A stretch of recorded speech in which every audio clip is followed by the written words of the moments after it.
Good evening. My name is Brian Leib. I'm the Executive Director of the Iranian Americans for Liberty, and I'm currently sitting in IAL studio right here in Washington, D.C. On behalf of our Board of Directors, please allow me to welcome all of you to this evening's virtual Congressional Meet and Greet with Congresswoman Michelle Steel from California's 48th Congressional District. In addition, I'd like to say hello to everyone that's currently out in the Congresswoman's Congressional District in Costa Mesa, California, at IAL's Orange County Watch Party. Thank you so much for being with us this evening on the other side of the country, and we hope that you enjoy tonight's conversation.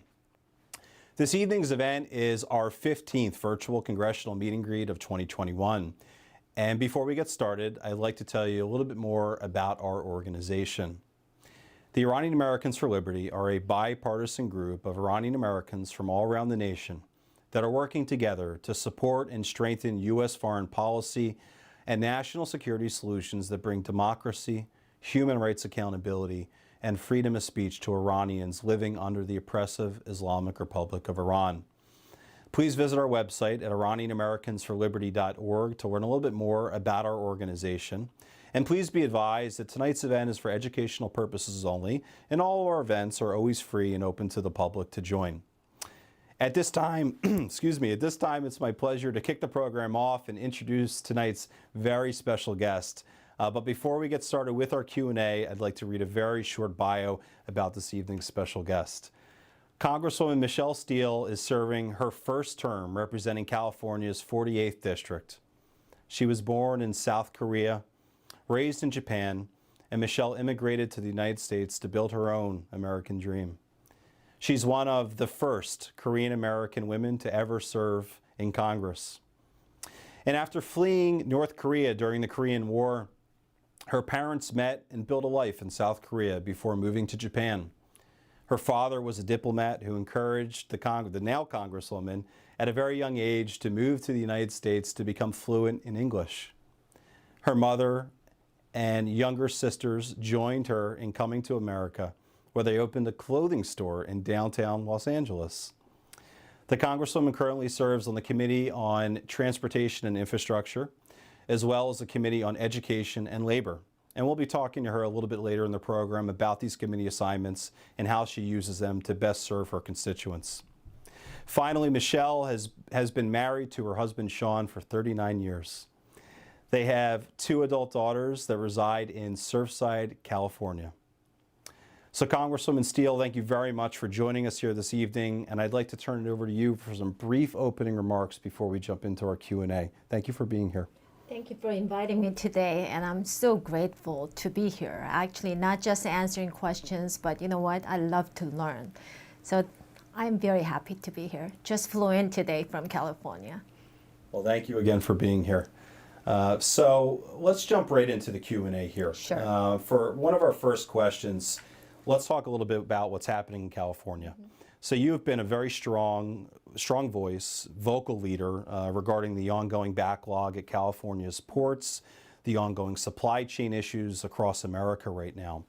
You recently joined House Republican leadership to address these issues, and during this press conference, you stated, "We have a crisis happening at our ports, and we need to solve these bigger supply chain issues, not double down on failing economic policies that make life for the American businesses and workers harder and more expensive." So Congresswoman, first of all, we couldn't agree more with this statement.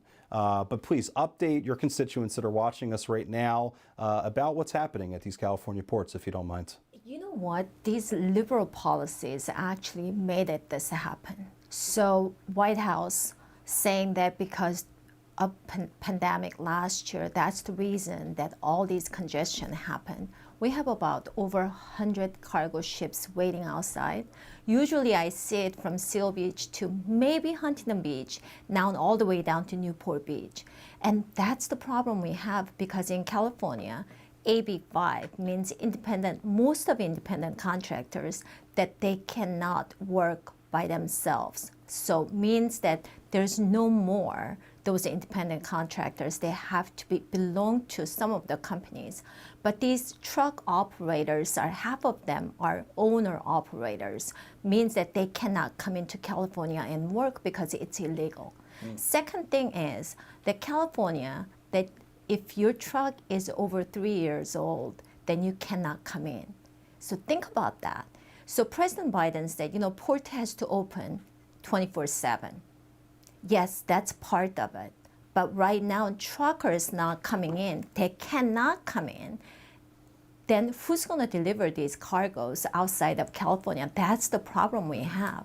And those cargoes been just like unloaded out there, and then they're waiting. Now storage room rent is more than 10 times compared to last year. And then one cargo opening takes about $3,000 that you have to pay to open each cargo. Now I heard last week was $18,000. That really creates inflation, means that all consumers have to pay more. So we really have to change the fundamental problem in California, and not just California, but nationwide. Well, it sounds like you've been a very strong voice on this, and I'm sure you're going to continue to be a strong voice on this and taking a leadership position on this issue, which is so very important. So for our next question, let's talk a little bit about your committee assignments. It's something interesting that we like to do to educate the public because the banner share of the public, they don't really know what happens on these committees. So you're serving on the House Committee on Transportation and Infrastructure, as well as the House Committee on Education and Labor. Could you tell us a little bit more about, how do you use your time on these committees to best serve your constituents? Well, Transportation Committee, that, we have to really looking at the infrastructure bill just came in for $1.2 trillion. We really have to looking at the income revenue side. But you know what? Lawmakers usually they don't look at the revenue side, but they're always looking at the expenses and how much we're gonna send out. So I know the numbers and I know how to count. So you know what? Always looking at those. Especially I try to stop that California high-speed rail, and I'm not against the high-speed rail. As you said, that I was raised in Japan, so I used to ride from not just from Tokyo to Osaka, but from Hokkaido, actually under the water island, and coming down to Tokyo. I tried to say California because I came from California. So you know what? I am very much for it, but in California it goes nowhere to nowhere, and original price tag was $30 billion, now over $100 billion, and it's supposed to start some section this year, and you know what? Didn't even start yet. Think about it. So I asked Transportation Secretary actually during the hearing that I said, I support high-speed rail, but this is from nowhere to nowhere. And do you think you're going to still pushing it with spending California taxpayers' money, not just California taxpayers' money, your money too? And he said, well, it's a test case. I said, I don't think Californians want to be a guinea pig, because we are, as of now, that we are paying 13.3% income taxes. Think about it for state. And you want to pay more taxes on the top of it. So we really have to stop that. So I love to work at the Transportation Committee that, talk about that, how we're going to stop this money pit, high-speed money pit that you have to just keep pouring money in. And then who's going to ride? We have Southwest actually flying from LA to Sacramento for $100 per each way. That's going to cost for riders, what, $800? And from nowhere to nowhere. That's what happened. How about education? I mean, I love this committee. National School Boards Association just called these parents that they came out and speak up. Guess what? They called these parents domestic terrorists. Can you believe that, parents know their kids more than anybody else? And these people, school board members, they were elected, means these parents are actually their constituents. Means that you have to listen to them. Instead of that, they are domestic terrorists. It's not heard of. I mean, I couldn't believe that what they did. They apologized. But how about our Attorney General Garland ask FBI, you know what? I have very thick accents, so forgive me because I speak Korean as my first and Japanese we can do this in second. Korean if you'd like. No? I can speak any other language is much better. But you know what? Think about it.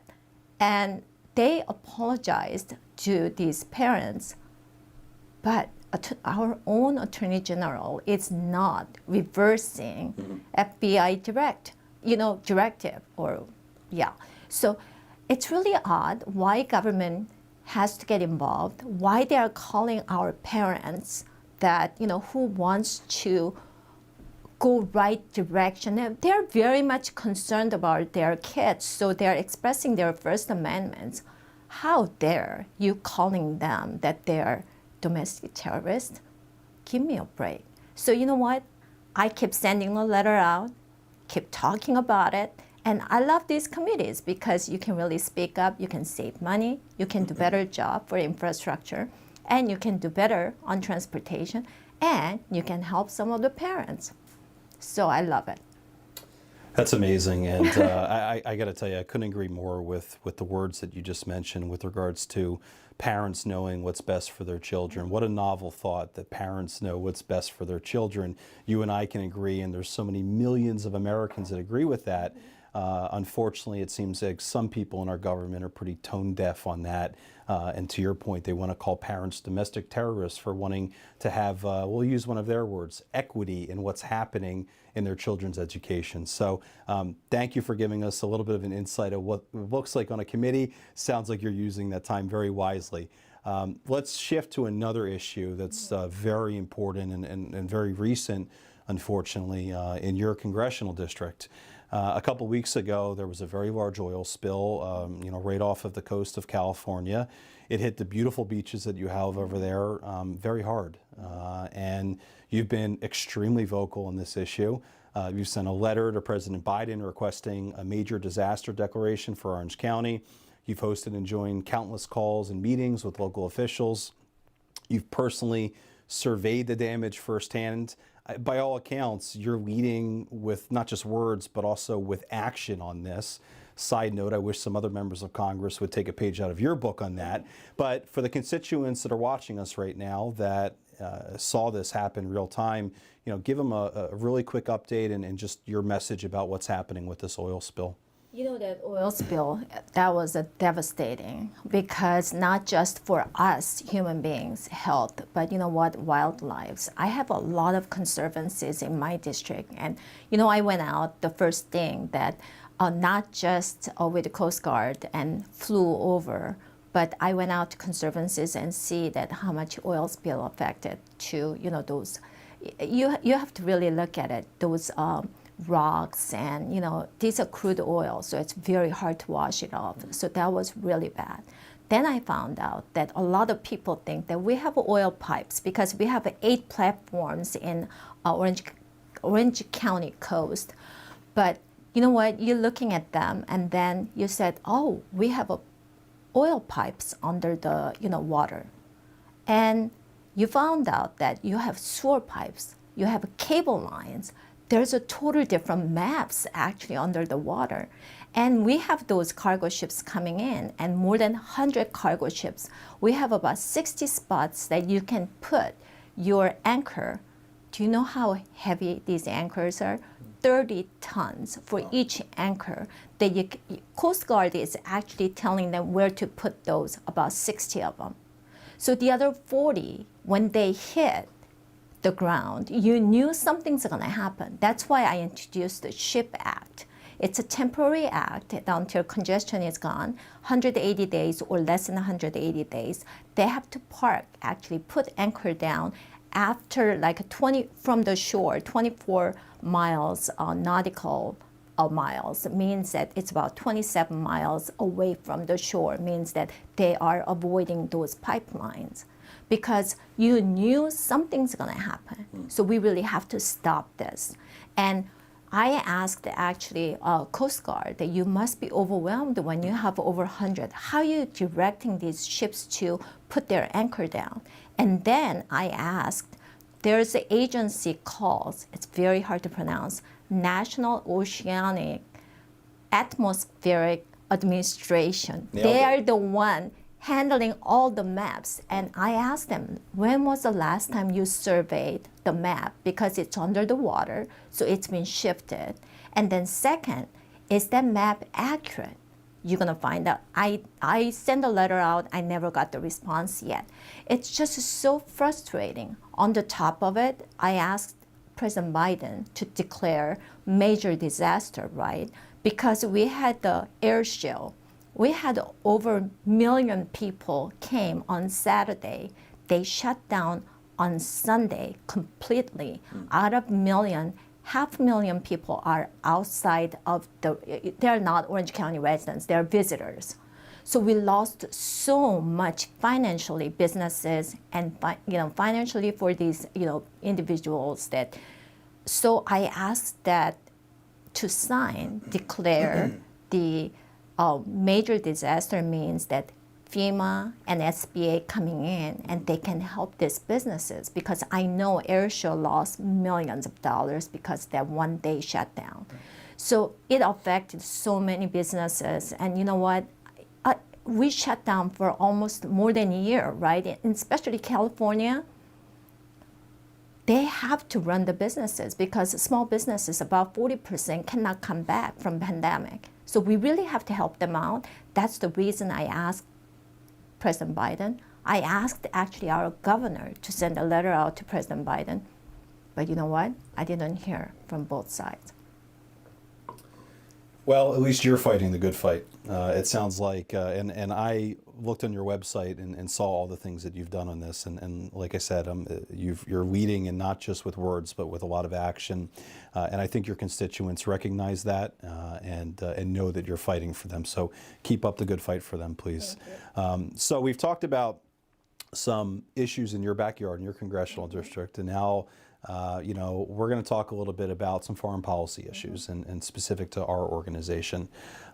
So the Islamic Republic of Iran, which took power in 1979 after the Islamic Revolution, the leadership of the country is constantly chanting death to America, death to Israel. And there were some elections over the summer. We personally think they were sham elections, not real elections, but Abraham Raisi was sworn in as Iran's new president. Congresswoman, he's a hardliner by all accounts. He's earned the nickname The Butcher that his people have given him for his role in overseeing the execution of thousands of Iranian citizens over the last couple decades. So I'm curious, do you think that President Biden should continue forward, with diplomacy with this other country that clearly doesn't share our values? They don't want us to succeed, and now they have a leader that is a massive human rights abuser. So do you think we should keep down this path of diplomacy?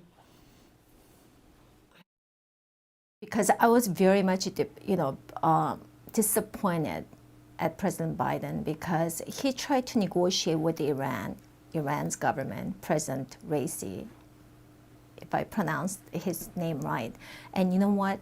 They cannot even have a direct communication.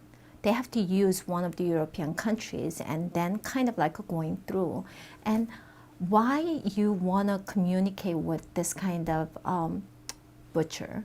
That because Iranian people deserves their freedom, and they have to really work on that, they really want it, right? Because like what we have here, we have our freedom. We can say whatever we want. I mean, you cannot be violent, but other than that, you really have to speak up like parents, what they do. But you know what? Iranians right now in Iran, they cannot do it.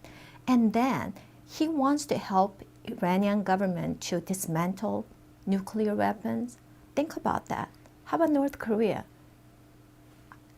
Can you even go and investigate exactly what's going on? How are you going to trust these governments? So when you don't trust them, you should not communicate. You have to just watch exactly what they are doing, and you have to fight against it. Well, I think you just made a very clear distinction, if I may, in that there are the Iranian people, and then there's the Iranian government, Iranian regime. And I think we're all in agreement that we would do anything for the Iranian people to have these basic human rights that we all have and enjoy here in America. But unfortunately, the regime and the government that runs that country, they don't share those beliefs. So you mentioned freedom of speech. There is no such thing as freedom of speech inside of Iran. If you speak out against the regime, you're in jail within days, and God only knows what potentially happens to your family. So thank you for those strong words, and I know the community will appreciate that. So we're going to keep the focus for the next question on the current administration. As you might know, world leaders were in Vienna this whole summer. U.S. leaders, European leaders, Iranian regime, everyone was there trying to get back into the JCPOA 1.0, 2.0. U.S. Special Envoy to Iran, Robert Malley, who, by the way, was one of President Biden's first appointees, which is very interesting. But he's back in Europe now for another round of negotiations. And 2 weeks ago, he publicly stated that the United States and President Biden are fully prepared to lift every single economic sanction on the Iranian regime just to get them back to the negotiating table. Now, keep in mind, the Iranian regime and Raisi, with him taking power, have stated that they're not going to entertain any conversations with the Biden administration until the U.S. removes all of these sanctions, re-enters the JCPOA, no conditions placed on the Iranian regime without extracting any kind of concessions, right? So you have our group who takes a pretty strong stance on this, and then you have other groups, a group called NIAC, the National Iranian American Council, who believes the U.S. government should go back into the JCPOA. No questions asked, no concessions. They think it is our obligation as America to go back into this deal. As I said, we've taken the opposite position. So I'm wondering, do you think that the U.S. should get back into this JCPOA, lift the sanctions on the regime without any benefit to us as the American people? What are your thoughts on that? I tell our viewers, no. Let me start from there, because how are you going to trust this government? Because you know what, you just tell them to come out to the table, and then let's negotiate. I'll give you this so you get rid of nuclear weapons. Do you think they're going to listen to you? That's exactly what we saw in North Korea. I keep going back to North Korea because my both parents fled from communism. So you know what? I've been listening to them all the times, and I knew exactly what was going on. So no, we should not go back. But what kind of guarantees that they're going to give you? Even you're going to sit on, round table and try to negotiate. But how are you going to find out that they're telling the truth or not? So you really have to be careful. But you know what? Get rid of sanctions? You can't do that because you have to penalize what they've been doing to Iranian people. Then you have to looking at that first. Then you should not do it. So go back to the table. It's not going to work. And just to add on to that, it's a flawed or failed premise, right? That we think having negotiations with the Iranian regime is going to produce an outcome. At the end of the day, we believe that they're just bad actors, and we can talk to them till we're blue in the face and they're blue in the face. But at the end of the day, they've stated pretty clearly how they think about our country and of our allies in the region. So I appreciate those words, and I'm sure our audience does as well. So we're going to keep the focus on the Iranian regime and some of their actions throughout the world. Widely known that the Iranian regime funds terrorism all around the world. They are the leading sponsor of terrorism. They have been for decades. Congresswoman, they spend billions of dollars every year funding, both financially and operationally, supporting groups like Hamas and Palestinian Jihad inside of Israel, Hezbollah in Lebanon, which is on Israel's northern border, and also the Houthi rebels in Yemen. Over the last couple of months, there were Iranians that were protesting inside of Iran for one of these reasons. They were sick and tired of their people, as they should be, sick and tired of their government spending money funding terrorism all around the world. Well, they don't have basic human rights. They don't have access to running water. They don't have access to dependable electricity. So the question I have for you, and I think I know the answer, but I'm going to let you answer this. Do you stand with the Iranian people, who have risen up to protest for these basic human rights? Yes, I do. Because they are asking just basic human rights, water, electricity. Why government has to wasting their money to build a nuclear weapon and support these terrorists? Instead of that, they have to think about their people first. And that's always coming down to that, they're just basic rights. We are not even talking about other stuffs, some fancy stuffs, but you know what? Basic water, electricity, food, Isn't that basic things that government has to do? So you know what? You really have to think about that first, before you support this Iranian government that, they are just going after all these people that protesting. But, they just want to have freedom. So government has to listen to Iranian people. Well, I hope that day will come. And certainly the Iranian people, I can tell you, inside of Iran, here in America and throughout the world, love this country. Here in America, the Iranian American community contributes in so many amazing ways. And the day will come when the people inside of Iran have the basic freedoms that we enjoy here in this country, and that day will come, and you are certainly on the right side of history with that. So thank you for that. So for our next question, we are going to play a question, or play a video message for you. Okay. That is from, in my opinion, one of the most well-respected Iranian Americans in California. Her name is Lisa Daftari. So producers, if we could cue up that question, that would be great. And we're going to be right here.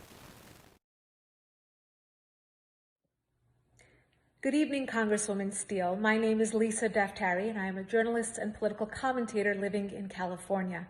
I wanted to thank you for your advocacy and support of Iranian Americans in our nation's capital. My question for you is this. President Biden has promised to remove all sanctions from the Iranian regime in return for them to come back into compliance with the Obama-era JCPOA. In your opinion, do you think the U.S. should be removing sanctions from a murderous regime that is the world's greatest exporter? So, Lisa, thank you for the message. And Congresswoman, your thoughts? Let me just say simply just one word, no.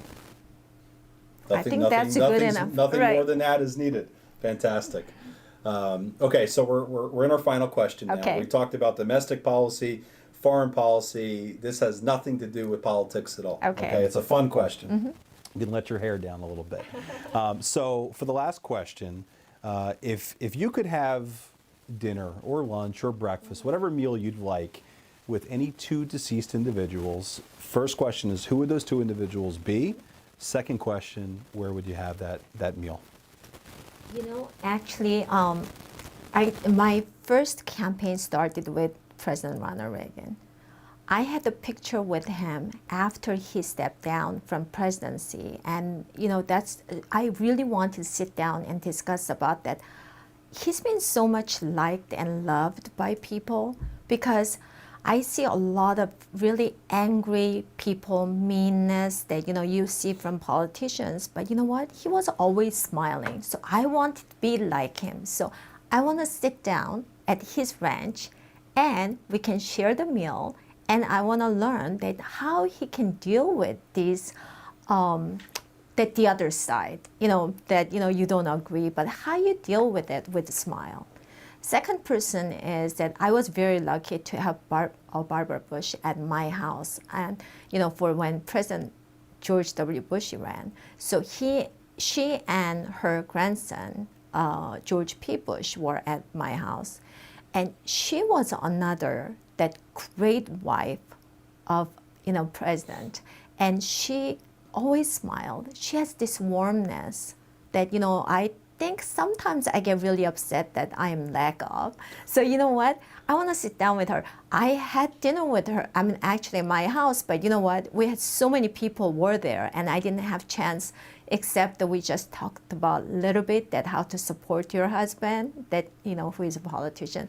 Now, actually, I want to sit down with her and my husband, and I want her to tell my husband that how to support me. Actually, he supports me over 400%. But you know what?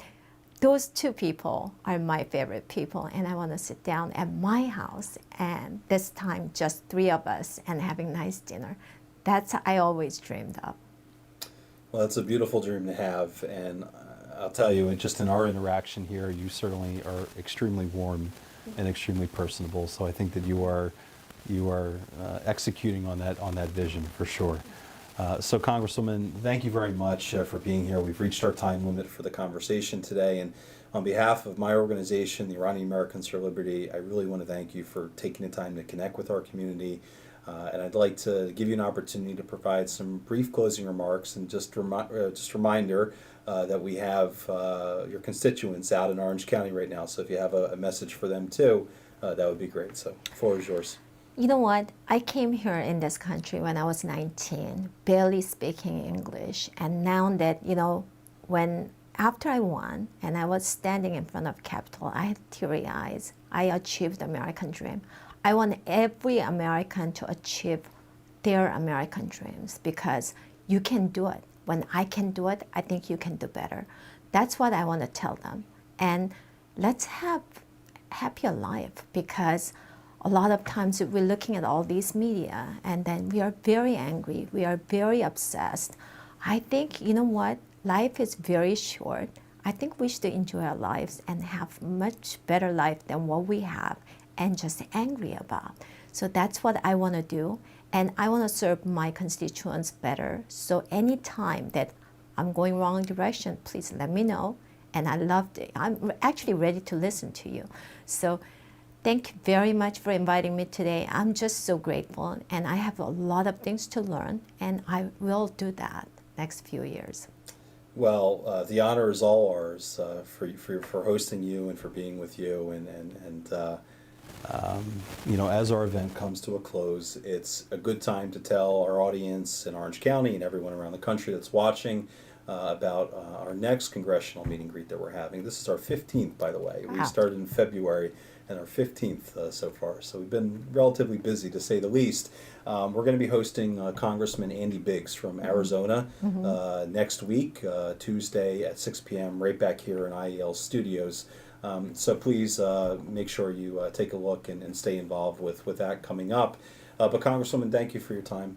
Wishing you only all of the best in your current role, any future endeavors, and know that you have a friend in our organization and in your constituents. So thank you very much for your time. Thank you for inviting me today. Our honor. Thank you so much.